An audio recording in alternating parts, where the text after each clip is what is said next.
Apocalipse capítulo 2, a partir do verso 18, diz assim: E ao anjo da igreja de Tiatira escreve: Isto diz o Filho de Deus, que tem seus olhos como chama de fogo e os pés semelhantes ao latão reluzente. Eu conheço as tuas obras, e o teu amor, e o teu serviço, e a tua fé, e a tua paciência, e que as tuas últimas obras são mais do que as primeiras. Mas tenho contra ti que toleras Jezabel, mulher que se diz profetiza, ensinar e enganar os meus servos para que se prostituam e comam dos sacrifícios de idolatria. E dei-lhe tempo para que se arrependesse da sua prostituição, e não se arrependeu. Eis que a porei numa cama, e sobre os que adulteram com ela virá grande tribulação, se não se arrependerem das suas obras. E ferirei de morte a seus filhos, e todas as igrejas saberão que eu sou aquele que sonda os rins e os corações. E darei a cada um de vós segundo as vossas obras. Mas eu digo a vós e aos restantes que estão em Tiatira, a todos quantos não têm esta doutrina e não conhecem, como dizem, as profundezas de Satanás, que outra carga vos não porei. Mas o que tendes, retende-o até que eu venha. E ao que vencer e guardar até o fim as minhas obras, eu lhe darei poder sobre as nações. E com vara de ferro as regerá, e serão quebradas como vasos do oleiro, como também recebi do meu Pai. E dar-lhe-ei a estrela da manhã. Quem tem ouvidos, ouça o que o Espírito diz às igrejas. Esta é a quarta igreja de Jesus Cristo. As igrejas do Apocalipse, a gente já viu outras 3 cartas que Jesus escreveu, sendo a primeira carta a igreja de Éfeso, a segunda carta a igreja de Esmirna, a terceira a igreja de Pérgamo. Vimos a igreja de Éfeso, que deixou o seu primeiro amor. Vimos a igreja de Esmirna, que vive em tribulação. Vimos a igreja de Pérgamo, que tinha a sua igreja onde estava o trono de Satanás. E igrejas são diferentes. Engraçado que eu nunca vi uma igreja igual a outra. Igrejas têm seus DNAs diferentes, têm as suas origens diferentes.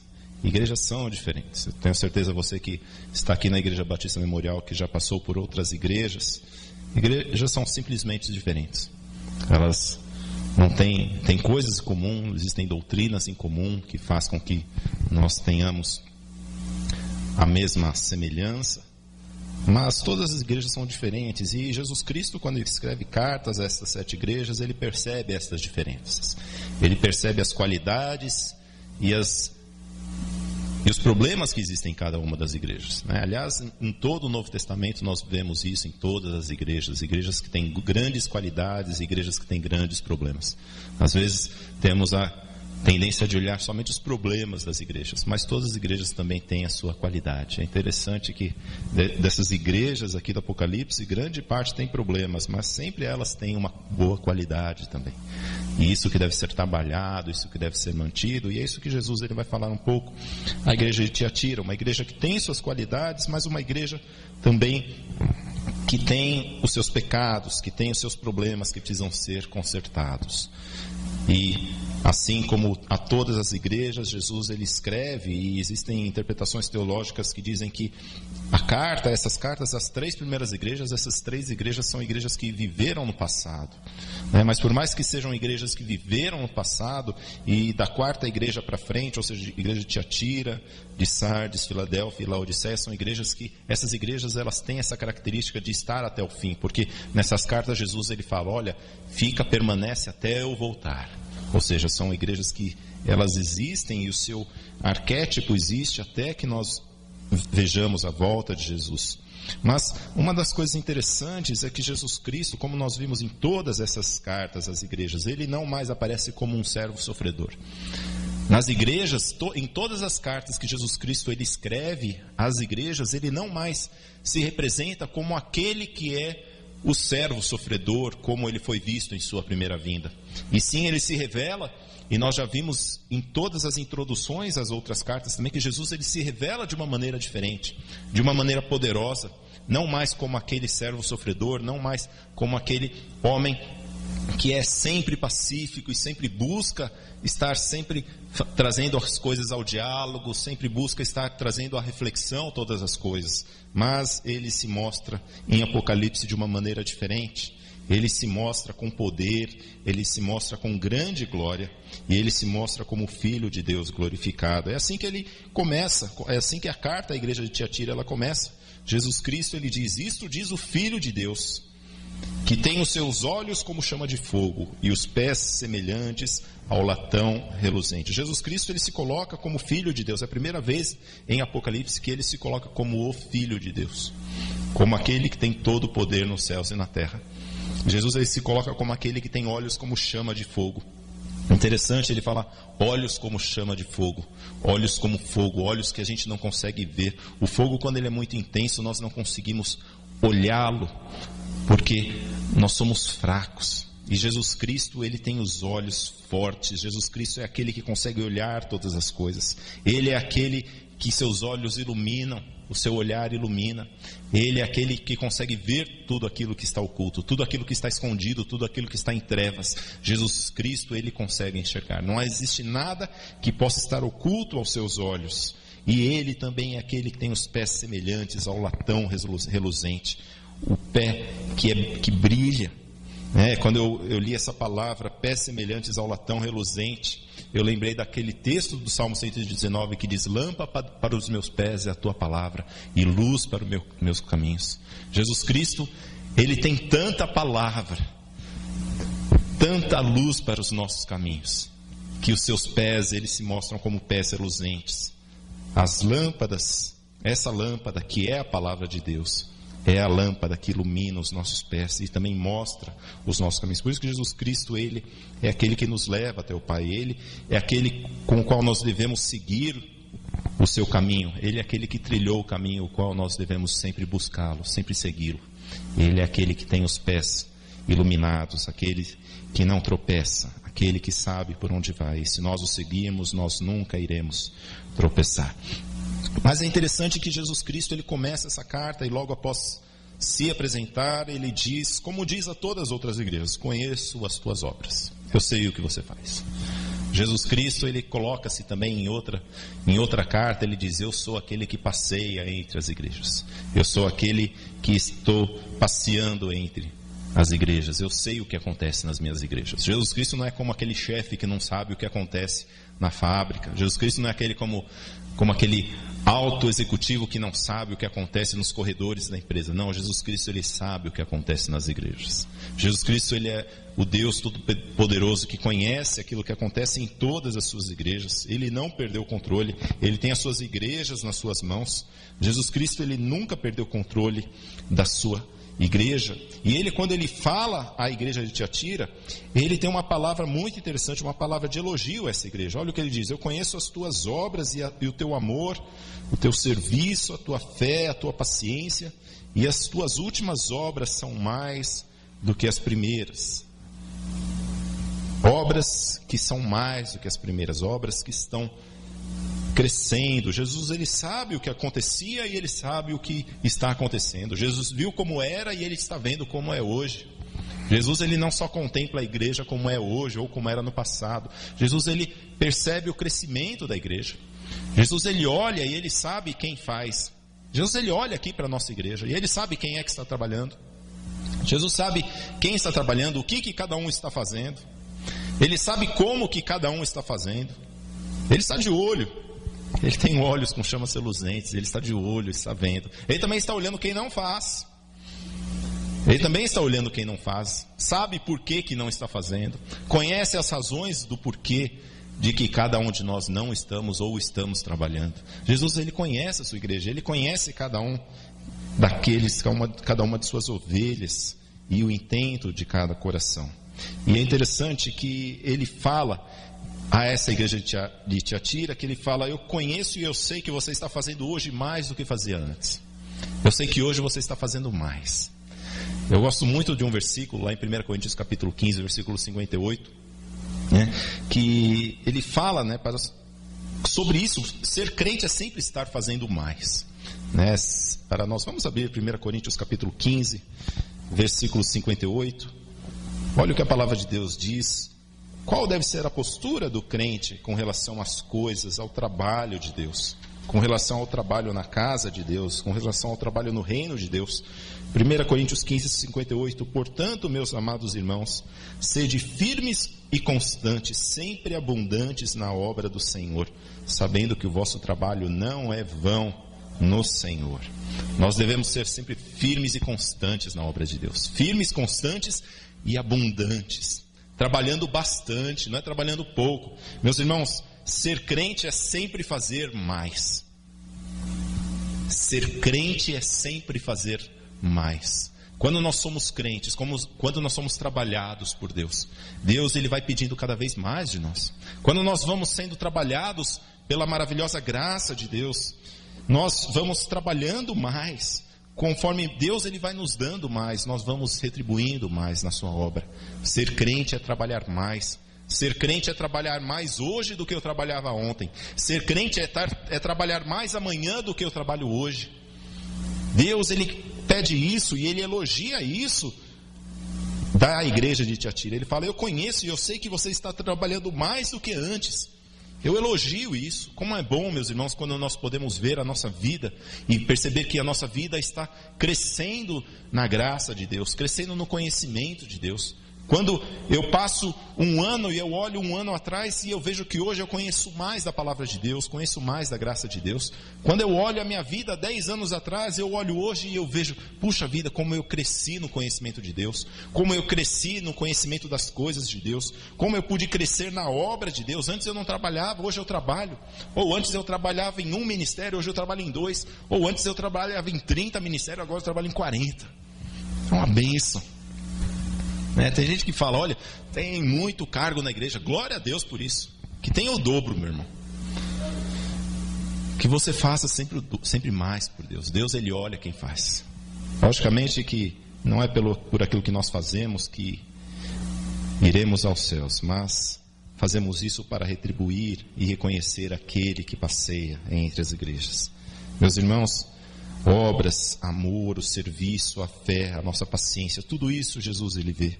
Tudo isso Jesus ele percebe no nosso trabalho da igreja, o que nos leva a refletir: será que nós temos feito? Será que nós temos feito mais? Será que Jesus ele tem pedido mais de você? Será que Jesus ele tem pedido a você e você ainda precisa tomar uma decisão para você começar a trabalhar ou para você conhecer mais esse Deus maravilhoso? Será que você hoje tem trabalhado mais do que você trabalhava antes? Será que hoje você conhece mais desse Deus do que você conhecia antes? Como está a sua vida espiritual? Ou será que ela parou no tempo? Será que há muito tempo você conhece a mesma coisa da Bíblia? Há muito tempo você conhece a mesma coisa de Deus? E a sua vida está parada. Jesus, ele nos incentiva. Jesus, ele está nos incentivando a nós estarmos fazendo mais por ele. Jesus, ele quer mais de você. Ser crente é sempre fazer mais por Jesus. Mas, versículo 20, ele começa com uma palavra que eu não gostaria de ouvir de Jesus. Mas. E, aliás, nenhum de nós gostamos de ouvir críticas. Nós não gostamos de ouvir críticas. Nós somos um pouco rebeldes à crítica. Por mais que se digam que são críticas construtivas, críticas que são para impulsionar e para que nós venhamos a tomar decisões em nossas vidas, como é ruim nós recebermos críticas. E principalmente como é ruim uma igreja receber críticas, e muito mais do seu próprio Senhor, que é Jesus. E Jesus ele vai falar que ele tem coisas que ele não tolera na igreja. Tem coisas que ele não quer na igreja. E alguns poderiam dizer: puxa vida, mas é só um pouquinho que tem na igreja. A igreja é uma bênção. Tem um ou dois só que parece que estão nem aí, mas a gente deixa para lá essas pessoas. O importante é aqui, a gente. O importante são a liderança está forte. O importante é a igreja está reunida. Mas Jesus ele não vê muito dessa forma. Jesus ele explica que um pouquinho só de fermento ele pode levedar toda a massa. Um pouquinho só de fermento pode fazer inchar e transformar uma massa inteira. Por isso que Jesus ele vem falar contra essa igreja de Tiatira o seguinte, ele diz no versículo 20: tenho contra ti que toleras Jezabel, mulher que se diz profetiza, a ensinar e a enganar os meus servos, para que se prostituam e comam alimentos sacrificados a ídolos. Essa palavra toleras no versículo 20, Jesus ele tinha contra a igreja que a igreja tolerava estas coisas no meio dela. Meus irmãos, nós temos vivido na época da tolerância. E, aliás, o que é mais colocado como necessário para as religiões de hoje é a tolerância, a questão da tolerância. Qualquer documentário que nós vermos que diz sobre coisas que foram feitas em nome da religião, sempre o que se busca é a tolerância. Ou seja, determinada religião tem que ser tolerante a algumas coisas, tem que ser tolerante a outros, tem que ser tolerante a algumas coisas. Eu não digo que nós não temos que respeitar ou não devemos tolerar as pessoas. Sim, nós devemos. Mas o que Jesus Cristo ele está falando é quando a coisa entra para dentro das quatro paredes da igreja. Quando se entra para dentro do grupo daqueles que se dizem irmãos em Cristo. Quando isso se torna dentro da igreja, Jesus Cristo, ele diz que aquelas pessoas, aquela igreja, eles toleravam uma mulher que faziam com que pessoas viessem a se prostituir e comer de sacrifícios da idolatria. Ele fala de Jezabel. Jezabel, ela é uma mulher muito conhecida, dos judeus, e Jesus Cristo, quando ele fala de Jezabel, não é que tinha uma mulher, provavelmente não é que tinha uma mulher que chamava Jezabel, porque Jezabel seria mais ou menos que você colocar o nome do seu filho de Hitler. Eu tenho certeza que você não faria isso. Por quê? Porque é a figura de um homem que não era querido, e de que é um homem que fez atrocidades no passado. Jezabel era uma mulher conhecida, ela foi a mulher de Acabe, do rei Acabe, que viveu aproximadamente 900 anos antes de Cristo, que fez com que todo o povo de Israel viesse a se prostituir. Fez com que todo o povo de Israel viesse a estar fazendo coisas erradas diante de Deus. E todo o povo ele foi destruído por conta disso. Por conta de Jezabel, todo o povo de Israel sofreu. Todo o povo foi levado para longe dos caminhos de Deus. E Jesus ele coloca esta Jezabel como fazendo a mesma coisa dentro da igreja. Pessoas, e nós percebemos, irmãos, que até mesmo, muitos teólogos, é interessante que eu li diversos comentários da igreja de Tiatira durante essa semana. E é interessante que a maioria dos comentários, eles falam, a igreja de Tiatira é uma figura da igreja católica. Eles falam isso por quê? Porque por conta da idolatria que está dentro das igrejas, por conta de tudo aquilo que é colocado, de imagens dentro das igrejas, e eu comecei a pensar, puxa vida, mas será que é somente aquela igreja? Será que Jesus Cristo não está dizendo a todo mundo que tem ouvido? Porque ele fala, todos que têm ouvidos, ouçam o que Deus diz às igrejas. Você tem ouvido? Puxa a orelha do teu irmão que está do seu lado aí. Pronto, se ele tem ouvido. Se temos ouvidos, devemos ouvir isso. Meus irmãos, nós percebemos dentro até mesmo das igrejas evangélicas hoje em dia, o povo se prostituindo à idolatria. Pastor, mas eu nunca vi uma imagem dentro de uma igreja evangélica. Mas o que a palavra de Deus nos ensina é que não é preciso ter uma imagem para nós sermos idólatras. A palavra de Deus nos ensina que nós podemos correr após outros deuses, mesmo sem serem deuses de imagem de escultura. Sabe deuses que entram nas igrejas evangélicas? Deve estar dentro da tua carteira aí um Deus bonito. Tem o Deus Boto, tem a deusa Oncinha. Essas são as mais queridas. A nota de 100 e a nota de 50. Tem um botinho, tem uma 50. A gente entra querendo isso. Nós, quando vamos às igrejas, muitos de nós queremos ir para a igreja para resolver nossa situação financeira. Eu não vou para a igreja para adorar a Deus ou para buscar santificação para a minha vida. Eu não vou para a igreja para buscar essas coisas para a minha vida. Eu vou para a igreja porque eu estou com dificuldade financeira e eu quero que Jesus me abençoe. Me dê um carro, me dê uma casa. Olha, não estou dizendo que é errado essas coisas. Essas coisas não são erradas. Mas elas são consequências de nós vivermos uma vida de piedade ao nosso Deus. Vivermos uma vida santa ao nosso Deus. Mas o que nós percebemos é que existem igrejas que isso já virou para o outro lado. E a palavra de Deus ensina assim que existe o Deus Mamon, que é o Deus das riquezas. E não existe uma estátua do Deus Mamon. Mas as pessoas hoje em dia, e a própria pregação que se diz hoje em dia, é para que as pessoas possam dar o seu dinheiro para que elas possam receber mais. Ou seja, as pessoas estão indo à igreja para poder receber, poder dar para receber, ter a Deus como moeda de troca. E a palavra de Deus diz que as pessoas gostavam de comer alimentos sacrificados à idolatria. Ora, o que é o alimento se não é aquilo que é ensinado no púlpito? O que é o alimento de Deus se não é a sua palavra?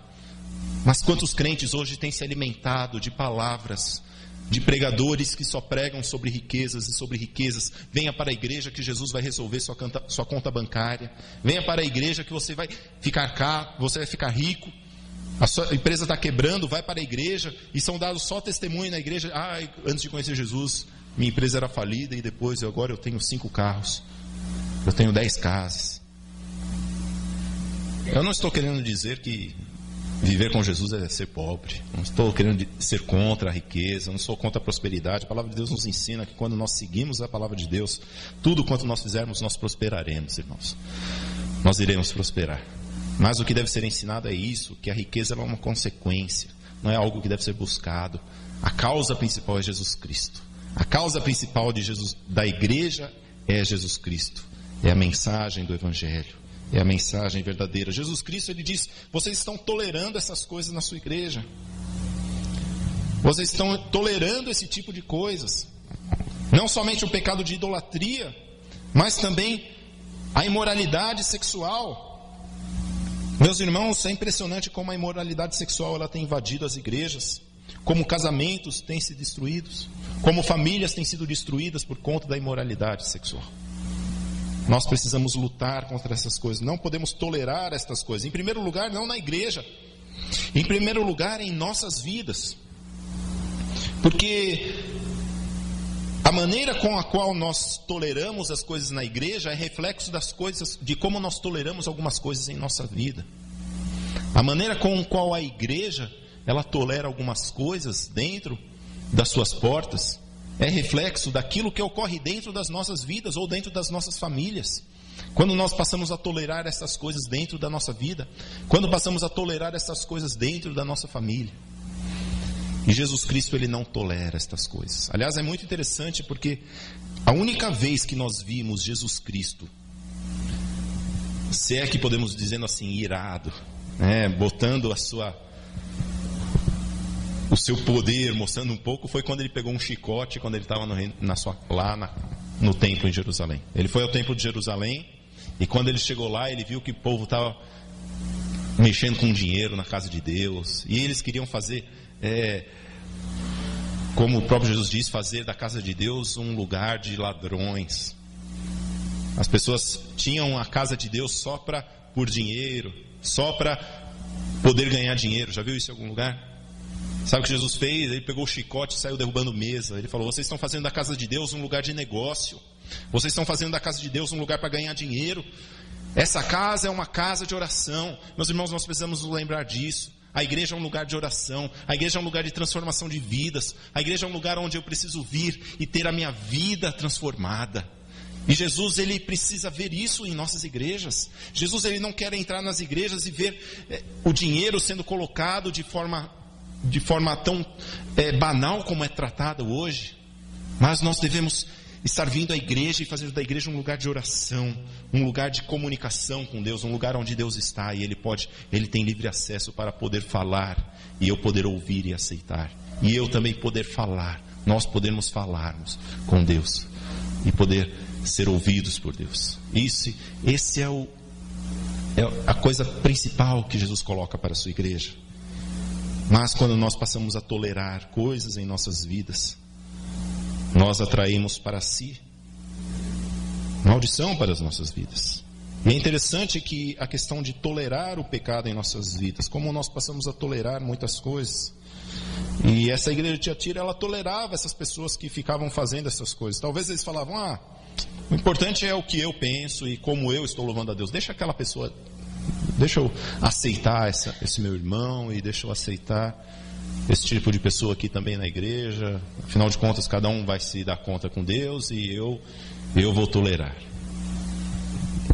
E como eu disse, talvez isso seja reflexo de como eu esteja tolerando essas coisas na minha vida. Talvez coisas aconteçam na sua vida que você sabe que desagradam a Deus. E talvez até hoje você esteja tolerando essas coisas. Talvez coisas estejam acontecendo na sua vida e que você tolera. Você talvez esteja tolerando muito o pecado na sua vida.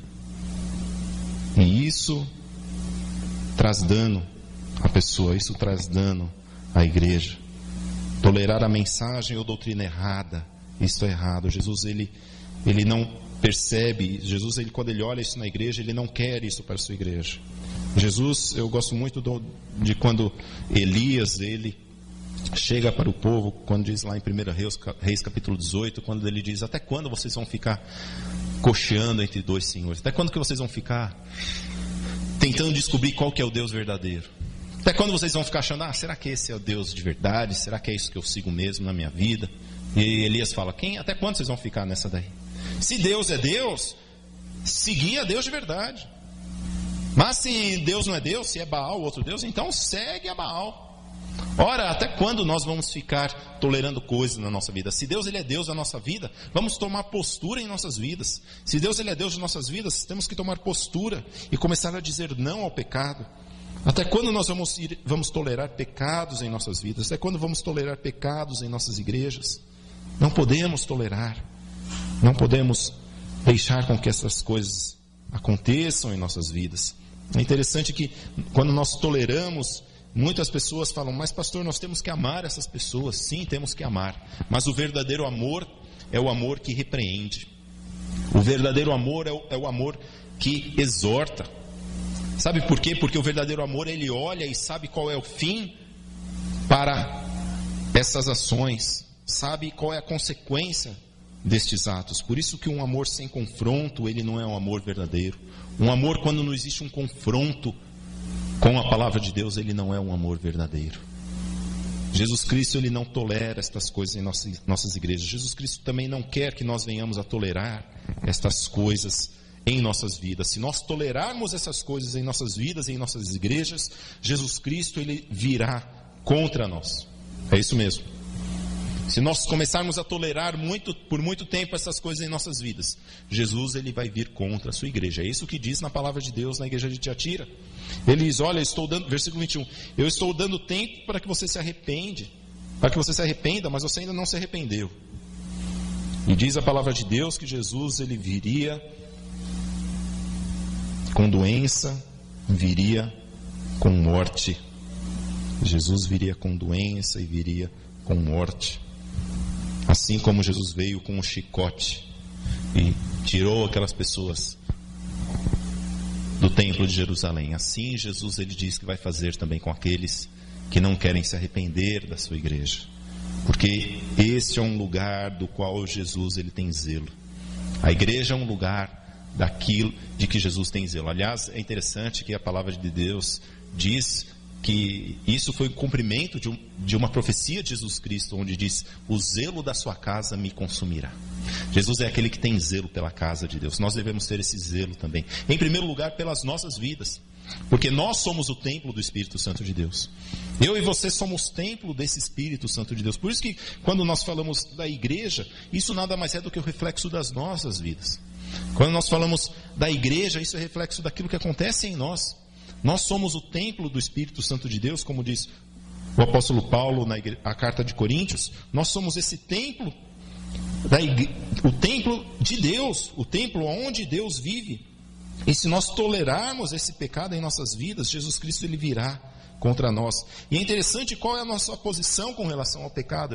Nós estávamos falando hoje de manhã, Jesus Cristo, quando ele diz lá em Mateus capítulo 10, versículo 16, Jesus diz assim: olha, eu estou mandando vocês como ovelhas no meio de lobos. E nós vimos que as feras, os gigantes que existem hoje, nada mais são do que homens sendo usados pelo inimigo para querer destruir as nossas vidas, para querer matar as nossas vidas. Por isso Jesus fala assim: olha, sejam prudentes como a serpente. Sejam simples como a pomba, mas sejam prudentes como a serpente. É interessante que como nós tratamos o pecado em nossa vida. Eu vejo crentes tratando o pecado em suas vidas como se fossem pombas. Trocaram o que Jesus falou. Quando chega a tentação, sabe o que o crente faz? Vai igual a pomba assim. Vai atrás do pecado. Olha a tentação chegando. Aí o crente vai lá. Com a pomba rulhando. É rulhando, né? Igual a pomba. Né? Olha a tentação chegando. Aí ele sai igual a pombinha, ciscando. Né? Fica quietinho. O pecado vem lá. Já viu? Um lobo pegando uma pomba.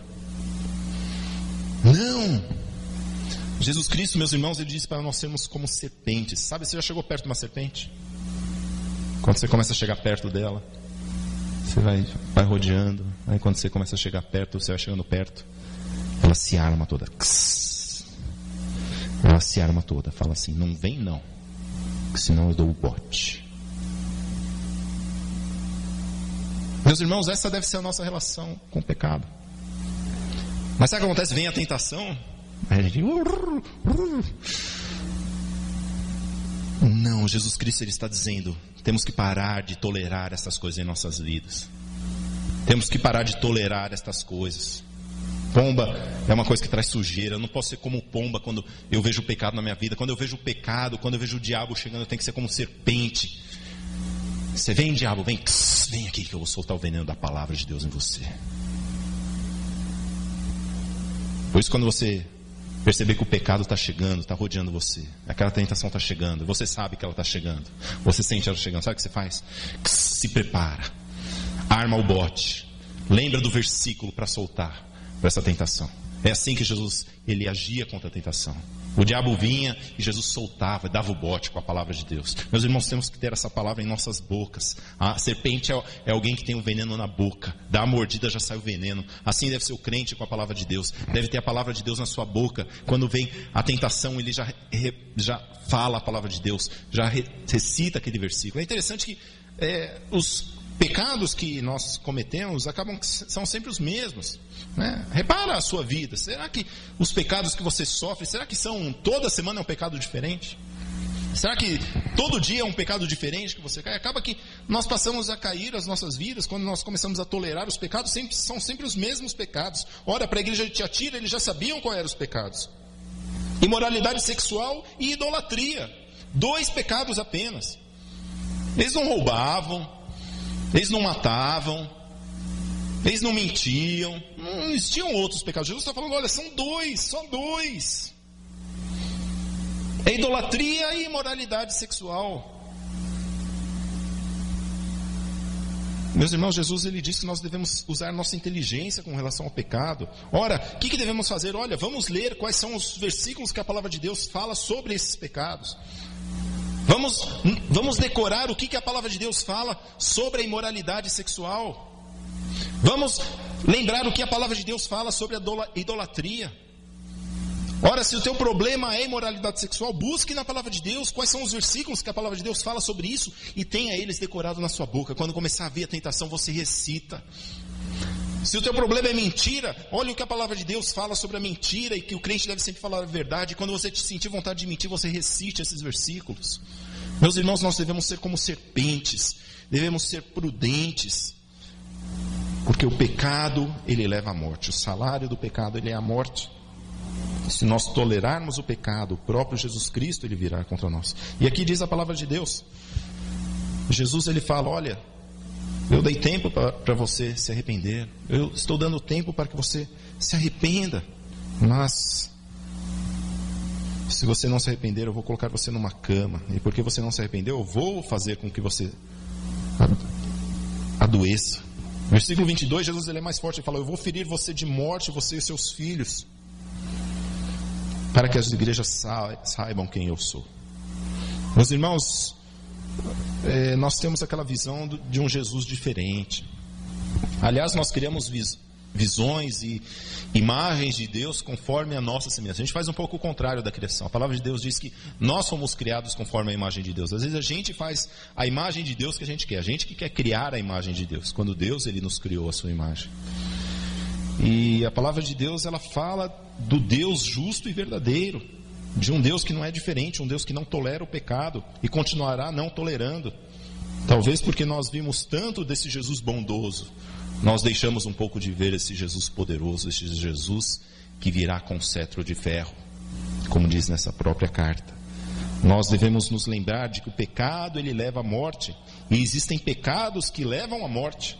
Existem pecados que podem tirar a nossa vida, não podem tirar a nossa salvação. Nada pode nos impedir, nada pode nos separar do amor de Deus que está em Jesus Cristo. Eles não têm o poder de tirar a nossa salvação, mas têm o poder de destruir a sua vida.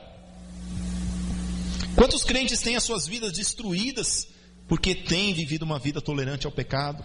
Quantas pessoas têm vivido uma vida destruída, têm a sua moral destruída, o seu caráter destruído, tem a sua família destruída, tem a sua vida profissional destruída, sua vida familiar, a sua honra destruída, porque não tem vivido uma vida que agrada a Deus, tem vivido uma vida tolerante ao pecado. Olha que sério que o apóstolo João diz, 1 João capítulo 5, versículos 16 e 17.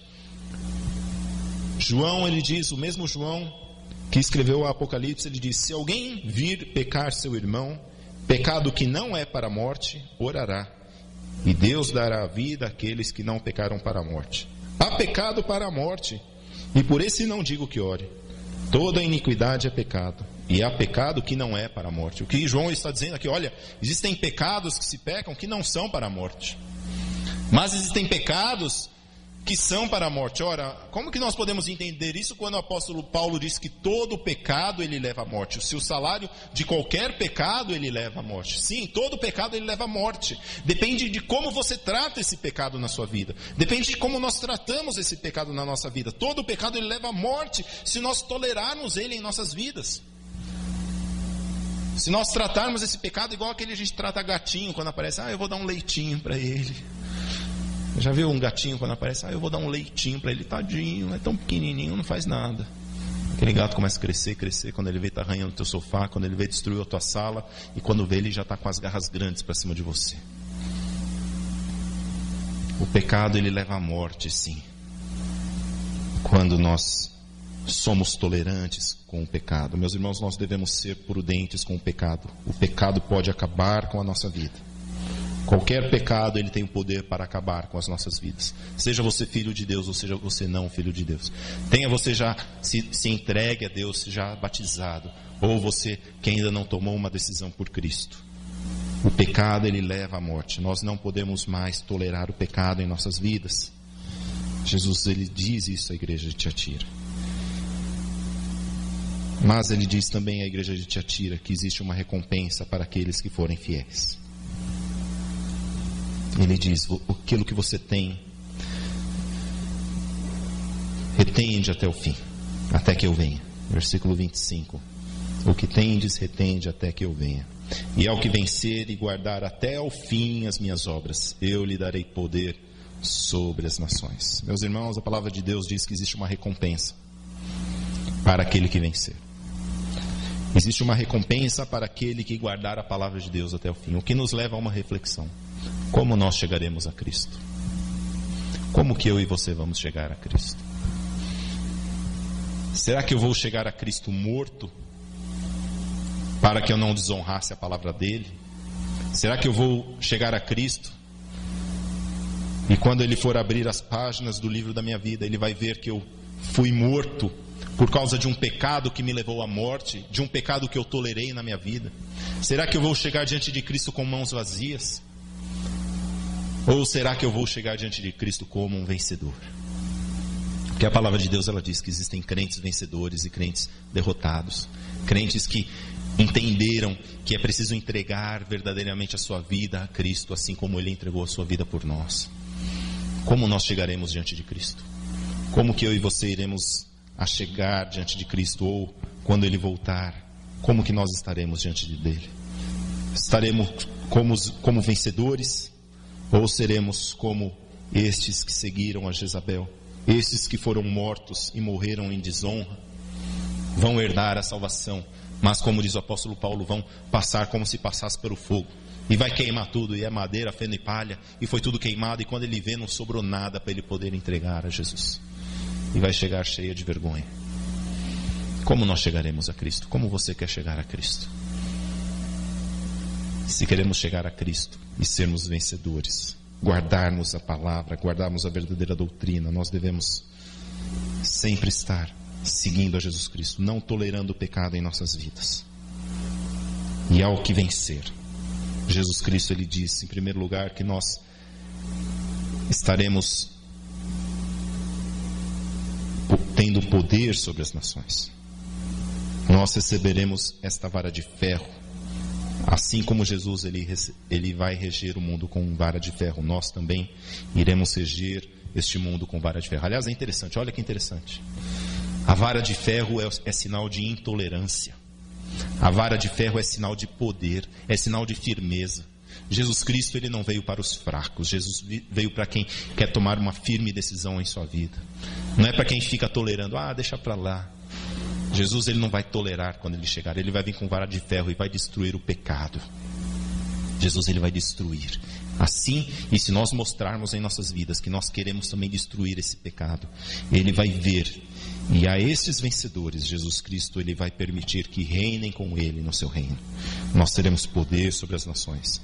Versículo 28 diz também: dar-lhe-ei a estrela da manhã. A estrela da manhã é o próprio Jesus Cristo. Lá em Apocalipse 22:16, ele diz: eu sou a brilhante estrela da manhã. Jesus Cristo está dizendo: olha, para quem vencer vai poder reinar comigo. E sabe o que vai acontecer com essa pessoa que vencer, que não tolerar o pecado em sua vida? Eu vou dar para ela de mim mesmo. Ou seja, essa pessoa vai ser minha amiga. Ele vai ser meu conhecido, ele vai ser meu amigo. No reino, ele vai poder chegar, ele vai poder entrar, conversar comigo. Eu não sei que tipo de pessoa você será, mas eu sei o tipo de pessoa que eu quero ser quando Jesus voltar. Eu quero reinar com ele, eu quero ser amigo dele, e eu quero que você seja também. A minha oração é que você seja, que você reine com Cristo, que você possa chegar diante de Cristo como um vitorioso, não como alguém derrotado, que viveu a sua vida derrotado porque foi tolerante ao pecado. Mas essa é uma decisão que Jesus Cristo coloca, e ele deixa o apelo. Quem tem ouvido, ouça o que o Espírito diz às igrejas. Se você tem ouvido, ouça o que Jesus fala. Não sejamos mais tolerantes ao pecado em nossas vidas, que possamos viver uma vida de poder no reino de Deus, abundante em boas obras. Amém.